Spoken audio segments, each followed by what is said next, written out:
Hey, what's good, YouTube? Welcome back to another segment of On the Clock. I'm here by myself, and today we're doing a tier list for NFL coaches. This is updated, like current, so Jeff Saturday's in here.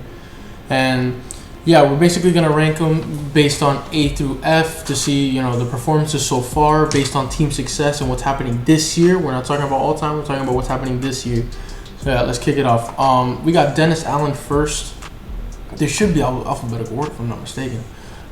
We got Dennis Allen first. Dennis Allen, I'm going to put here at C. I'm actually going to put him at D. The reason why I put him at D is because that defense last year, when Sean Payton was coaching, he was defensive coordinator, was top 10. They have been top 10 for the longest time. Nowadays, it's like, the offense has no grip. Yeah, they have injuries, but the offense has no grip. They have no, they're still rolling with Dalton when Jameis Winston can clearly win them more games. And their defense is just mediocre. Yeah, they're having a lot of injuries, but still, you look at Robert Saleh, for example, you look at DeMeco Ryans, and those are defensive-minded coaches. Those are strong, they're really good on defense. And he was supposed to be one of those. He was categorized amongst one of those, but his defense this year has not looked the same that it has the past 3-4 years. That's why I leave him at D, and because that team is 3-6 now, they're struggling big time. Bill Belichick, I'm gonna put here at C. The reason why I put him at C, mainly the reason why he's not at B, he's not at A is because he's not even leading. He's last place in the division. Why he's not in B is because that one game where not against the Packers, that one game where he started, Bailey Zappi went 2-0 as a starter, and Mac Jones came back and they brought he started Mac Jones instead of starting the momentum shifting. The momentum carried Bailey Zappi. So then it derailed Bailey Zappi, it derailed Mac Jones. Now they're starting to win games, yes, but still. And Matthew Judon's looked amazing. That defense has always been good under Belichick. But I leave him at C because, like I said, last in the division, QB controversy, and basically the results. They're 5-4, 6-4. The results, 5-4. They're not there. They're just not there, and they were on a bye now, so we'll see if the bye affects them in any way because they do play the Jets. So it's really which team gets affected more by the bye next week. This one we have Todd Bowles. Todd Bowles I'm gonna put here at D. Todd Bowles is not a good coach, right? He's not a good head coach. We've seen it in previous history with the Jets. They drafted Sam Darnold. Look at what happened. The Jets have been bottom tier basically his entire tenure there. And now Robert Saleh is putting him back into place, putting him, back on the map. However, he is a really good defensive coordinator. When they won the Super Bowl, it was Bruce Arians, Byron Leftwich. Bruce Arians is head coach, Byron Leftwich is offensive coordinator, and Todd Bowles is defensive coordinator. Why they chose him over Byron Leftwich, the world may never know. But his defense is supposed to be marquee. His defense this year has struggled big time. They did get a big win yesterday. Today's Monday, so yesterday on Sunday against the Seahawks in Germany, they did get a win. They really tough fought out win. They stopped the run all over the place, but Kenneth Walker couldn't get through, and that just goes to show that Todd Bowles, his defense, if you've seen it all year, has been regressing every week, and then the last 2 games, ever since Tom Brady got divorced, it's starting to go back up. But I just leave him there at D because you would think the team's much better. They're only 1 game ahead of the Falcons in the division, which is concerning, very concerning. Dan Campbell, we're gonna drop here to an F. Only the whole coach mentality, the whole bring everybody together, the whole clubhouse guy, only goes so far. What you put in the clubhouse has to be put onto the field. What you do in practice, getting everybody together, galvanizing the troops and stuff, has to be put on the field. If you can't put it on the field, what are you doing? They did win their last 2 games against the Packers and their most recent game against the Bears. Still not convinced. That defense sucks. Aaron Rodgers just had a bad 5-game stretch. The defense sucks. The only reason why they beat the Bears because that pick 6 is the one mistake by Justin Fields is the reason why they won it. That goes to show how close games are nowadays. And Justin Fields went off. 2 touchdowns, 2 rushing touchdowns, 2 passing touchdowns. He went absolutely off. 67-yard run on a read option. Yeah, you can't give those types of plays up if you want to win games. They have the offense. The defense needs to get better. Let's see how it goes for the rest of the year. But he's looking like he's not going to have a job next year. unfortunately. I would like to see him at least one more year. Pete Carroll, I think we all know the answer. He's going to A. The Seahawks were supposed to be the worst team in the league. La la la la la. I thought they were going to be the worst team in the league. La la la. I thought Kenneth Walker was going to be a monster. Michigan State boys out here, but they're not. They're leading the division significantly. The Niners are 5-4. The Seahawks are 6-4, and the Seahawks have a grasp of it because the Niners lost. They lost to the Niners, but the Seahawks still have the half game advantage. So it's really a tough contest between the Niners and the Seahawks, and they do play each other again. So whoever wins that could determine, if they have the same success, whoever wins that game could determine very well the division winner. I still think it's the Niners. Then again, it's so close, and the Seahawks look like they're making the playoffs. The reason why they lost that game is because they couldn't run the ball. And Geno Smith was still passing like crazy. And the defense, the secondary is getting better, but the front, and Shelby Harris has been showing up insanely, but that defense overall, Jordan Brooks got injured sadly, but we'll see. We'll see where it goes. They could make the playoffs. I'm pretty sure they could. Brian Dable, going an A. It's super self-explanatory. He brought Saquon, back to rookie year. He brought Saquon, turned him back the clock, made him amazing again. Now we're looking for a multi-year, big money deal. He made Daniel Jones look like a franchise quarterback. They're winning games. That defense is holding up when he's an offensive-minded coach, which is crazy, with no receivers, and they're still winning games. He even benched Kenny Golladay, for crying out loud, and it's working. So imagine that. It's self-explanatory. Eberflus, I would have put him at a D. Then I was thinking about C. And then I was thinking about B. Eberflus goes to B. This is probably going to be a really hot take. Eberflus goes to B. Why does he go to B? He turned Justin Fields into what? He's finally getting the gist of Justin Fields' game. He's finally making the playbook towards him, to play to his strengths. That's why he's running the ball more, passing on play action passes, deep ball throws. Like his strengths were in college. And Matt Eberflus controlled defenses. Coach defenses are amazing. The Colts, the last 2-3 years that he was there, they were a top 10 defense every single time. Now, he comes to the Bears with very minimal pieces, and he's making up a top 10, top 15 defense. It's crazy. Yeah, they gave up 31 to the Lions, but the Lions do have a very powerful offense. And they did give up a lot of points to the Dolphins. However, they do have a very high-level offense. But those teams that don't have like mid offenses and stuff, and again, you can only do so much with the amount of pieces that he has. So what he's doing, winning games with those pieces, it's remarkable to me. It's absolutely remarkable. Nathaniel Hackett goes, we all know, to an F. I think he gets fired after this year. There's only so many times that coaches or GMs and owners can say, "Oh, I like this guy. He's staying. He's there." Most of the times, that's not true. Then again, it is a business. He hasn't made Russell Wilson look good. They just lost to the Titans. There was a post out there that if the Broncos had scored 18 points in every single game inside regulation, they'd be 8-1. The fact that they can't score more than 2 touchdowns a game is concerning. It is very concerning. I don't remember the last time they scored more than 17 points. I don't. It's ridiculous. Yeah, he wasn't even the play caller in Green Bay. He was the offensive coordinator, so yeah, he made the plays and stuff. But what works in Green Bay, what works with Aaron Rodgers, is not really always going to work with Russell Wilson. It probably doesn't. Aaron Rodgers is a generational, the most talented quarterback of all time. Russell Wilson did win a Super Bowl, but everybody has their limitations. John Harbaugh, putting him at a B. I would put him at an A if they were 8-1, like they should be. But they blew a bunch of games. They blew 3 games. The 3 games that they lost, they should be 9-0. The 3 games that they lost, they blew huge leads to. Unacceptable. That's the only reason that's keeping him from A. He could be A. He's an A caliber, head coach. Amazing head coach. Always has a good defense. Even though the defense is struggling this year, always has a good defense. Always has a Lamar Jackson run offense. Trusts his quarterback, and that creates morality. That creates a high morale, and high morale creates more opportunities, more success, more contracts.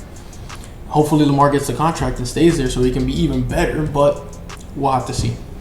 Cliff Kingsbury, I think he gets fired if they lose the 2 divisional games. If they lose against the Rams and which they might, because breaking news, Eno Benjamin just got dropped, just got cut, and surprisingly, and Zach Ertz has a knee injury that's taking him out for the season. That being said, if they lose those next 2 games, maybe 3 because of the injuries. And the surprise cut, Cliff Kingsbury gets fired. I don't think he makes it out of 2022. It's ridiculous that he still has a job, to be honest with you. They've been mediocre at best, and this year they're just terrible. Mediocre at best. They're like on and off. It's literally like inconsistency. It's ridiculous. Can't keep having that, especially with a high-powered offense.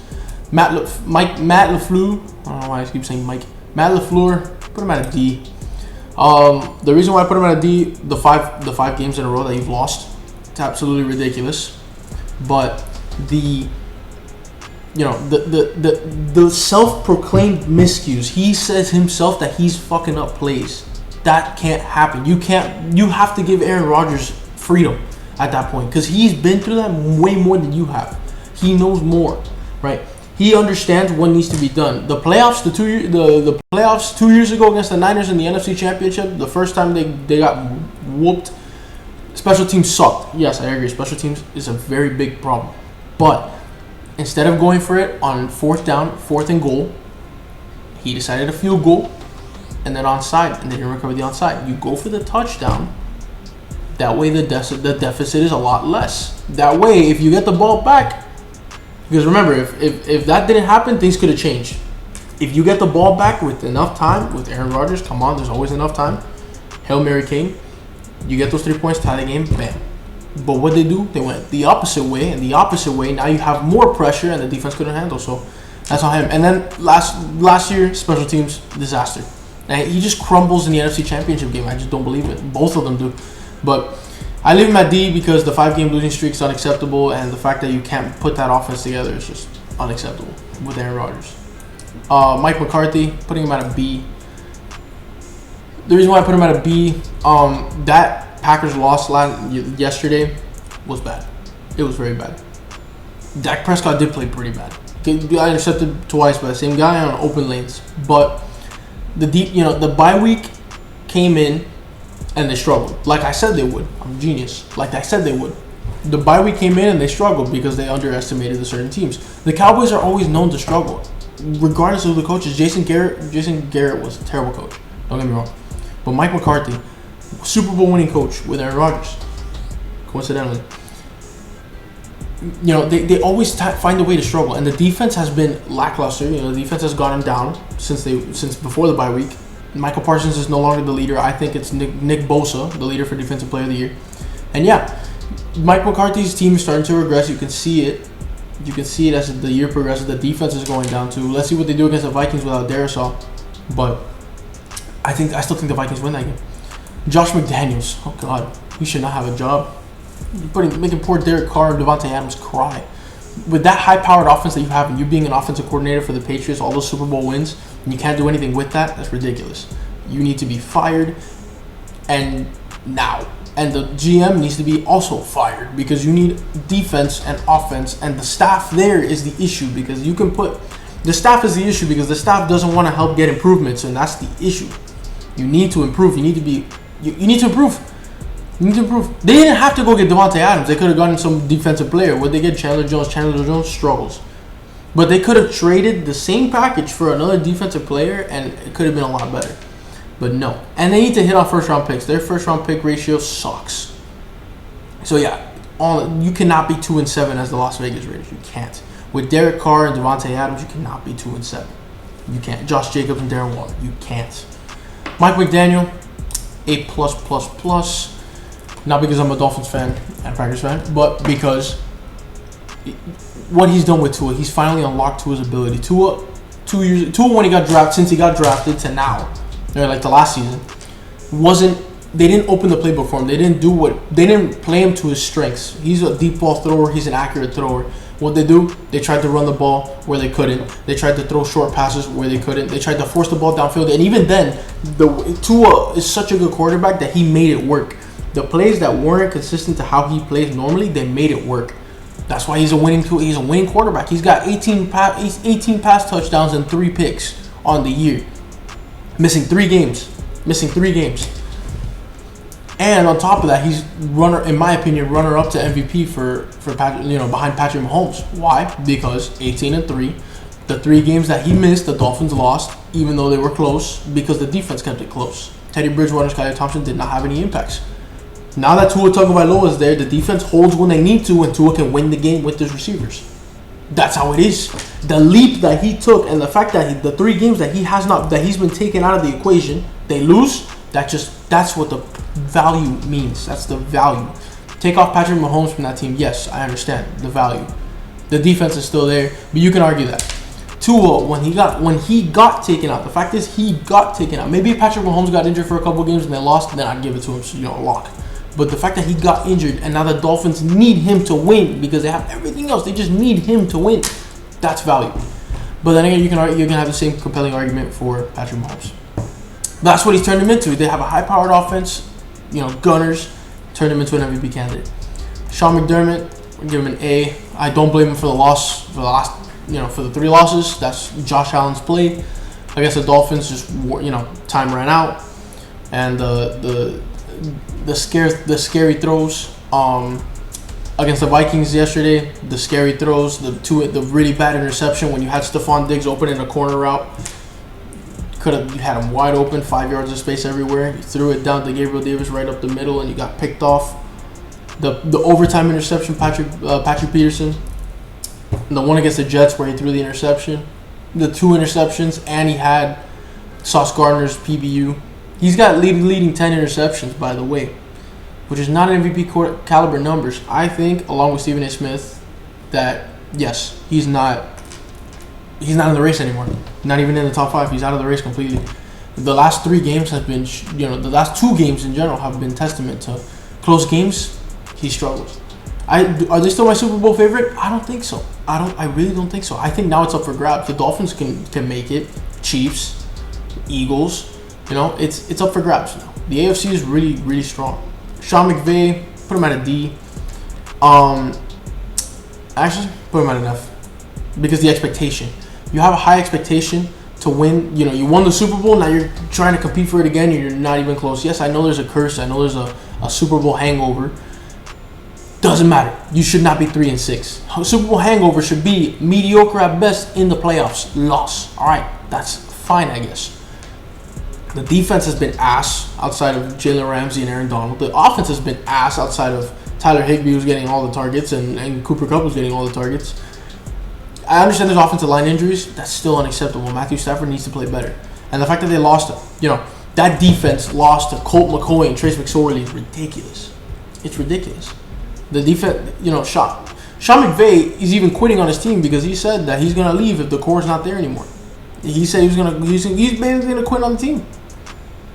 That's crazy. He's got chunky soup to hold him down. Kevin O'Connell, we give him an A+++ if it was. Offensive coordinator for the Rams last year when they won the Super Bowl. Now he's on the Vikings and make that Vikings offense look super potent, unstoppable pretty much. Justin Jefferson's abilities sky high. Barely see Adam Thielen. The running backs are getting better. Kirk Cousins is more comfortable in that system than he was with Mike Zimmer. Things are just working out. And that defense, I know he's not a defensive coach, but whoever the staff is for defense, amazing job. No, the defensive backs, the secondary is very questionable. But Patrick Peterson does look like a stretch, just an inch of his prime. Zadarius Smith going crazy. Danielle Hunter quiet as hell. Everybody in that defense is skeptical, except Zadarius Smith. But the offense, though, is the one winning them games because they do have close game wins in almost all of them, and to back up quarterbacks. So I'm a little bit skeptical about the Vikings. They just beat the Bills, though, so my skepticism is a little bit less, but there's still skepticism there. Doug Peterson, put him at a D. Literally, the whole team is doing really good. Defense is playing, it's a developmental project team. The defense is playing developmental, the defense is developing pretty nicely. Devin Lloyd's looking really good. Josh Allen's looking really good. You got the offense, Travis Etienne going crazy. Christian Kirk is playing up to the contract. All those receivers are playing really well. It's just Trevor Lawrence that hasn't been able to hit his targets. Trevor Lawrence has been playing subpar. And do I blame it on Doug Peterson? Not really. It is his first year there. You got to give him some time. He is a Super Bowl winning head coach. You got to give him some time. Everything takes its time. But in the case of him, he doesn't have a Russell Wilson.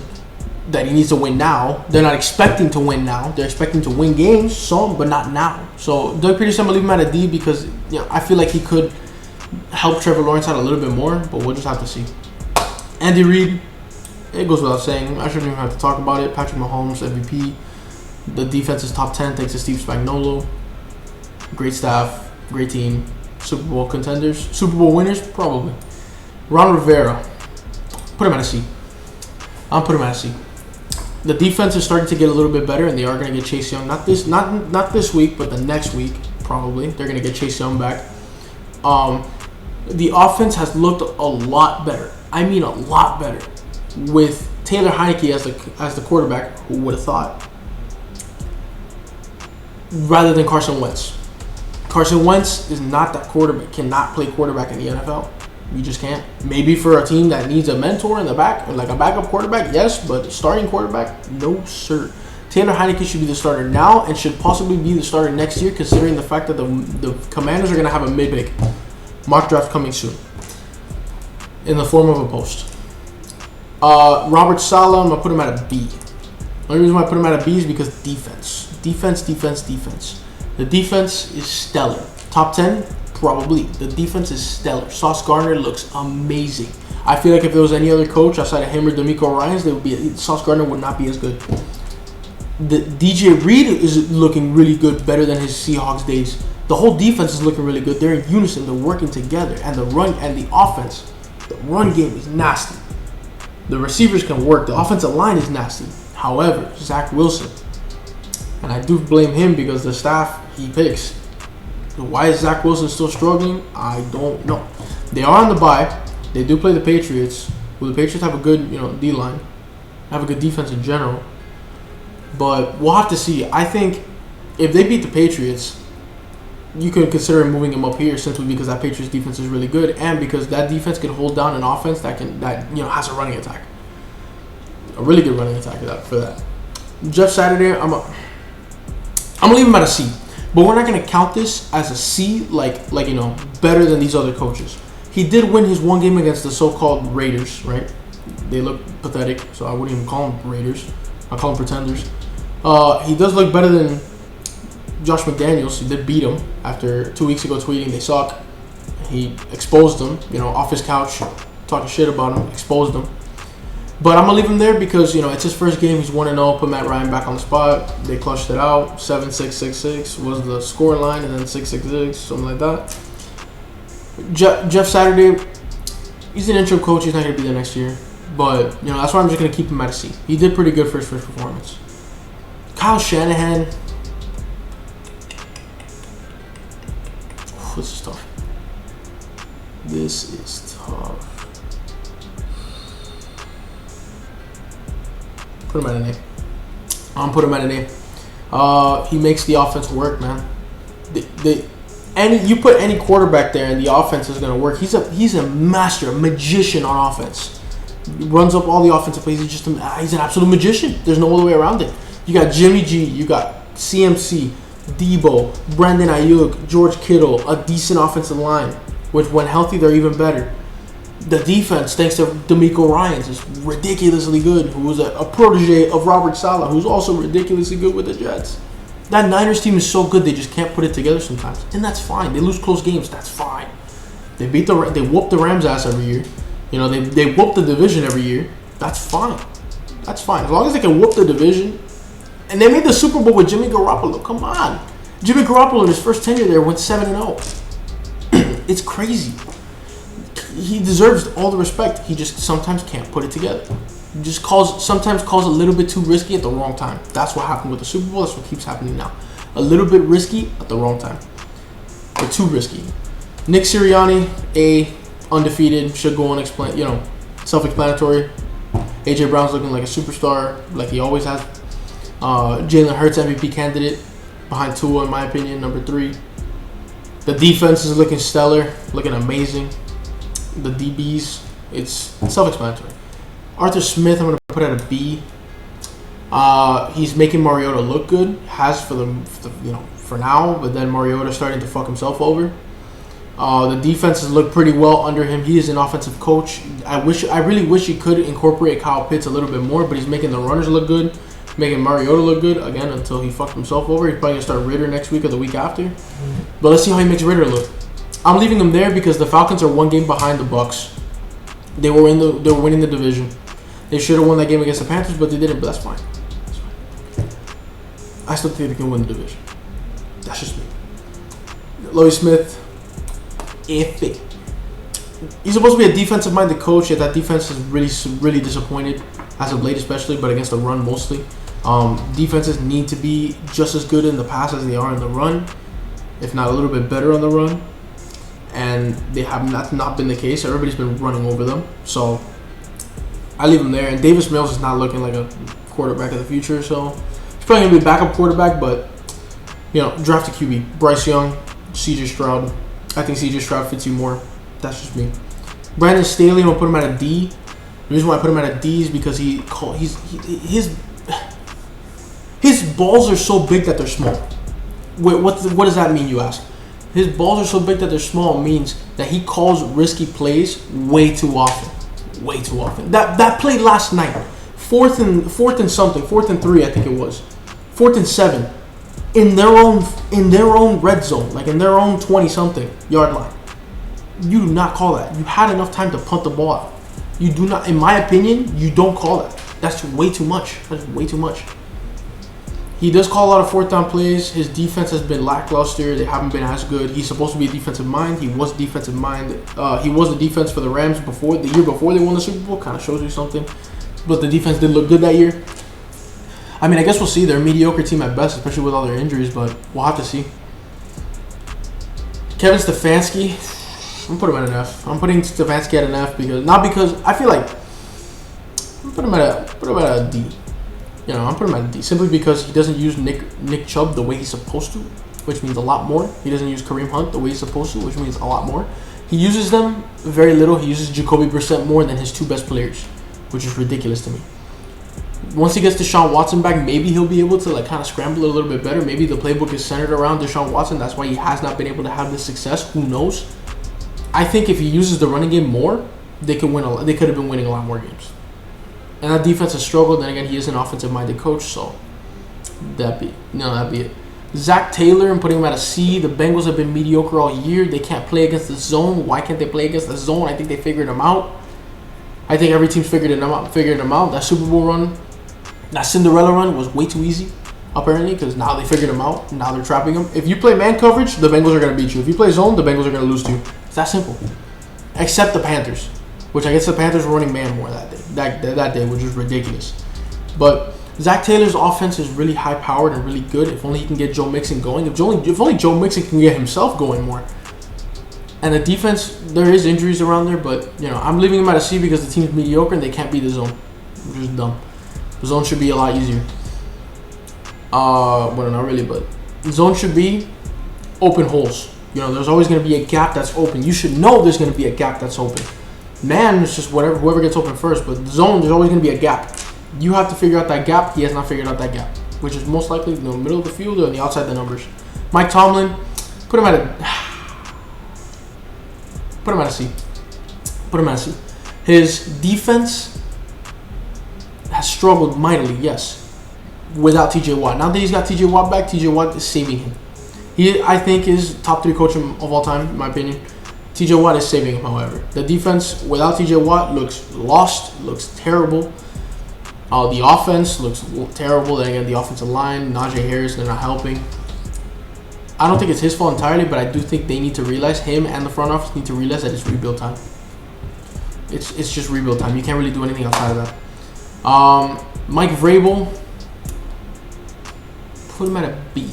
The reason why I put him at a B is because he's supposed to be an offensive-minded coach. At least that's what I think. That's what I've been seeing. But his defense is always really good. I think he's a defensive-minded coach. Scratch that. His defense is amazing. My God, his defense was able to lock up the Titans. The Titans are always able to lock up. The Chiefs. The Titans are always able to lock up the Chiefs. It's absurd that you had Malik Willis. Yes, I understand. Why would you want to throw in overtime though with Malik Willis when he's not ready yet? Not that he sucks. He's just not ready. I think he can be the future of the Titans, but he's not ready. Use Derrick Henry. Why is Derrick Henry on the bench in overtime when you need it most? I don't know. The fact that he doesn't use Derrick Henry and that Derrick Henry is the offense is just sad. It's just bad. It's not good. The reason why I have him there is because they lost to the Chiefs. But not because they lost to the Chiefs. They lost to the Chiefs because of Derrick Henry. That's why. Because they didn't use Derrick Henry in overtime. That's why I have him there. And Steve Wilkes. Did I put him at a C? I'm torn between C and B.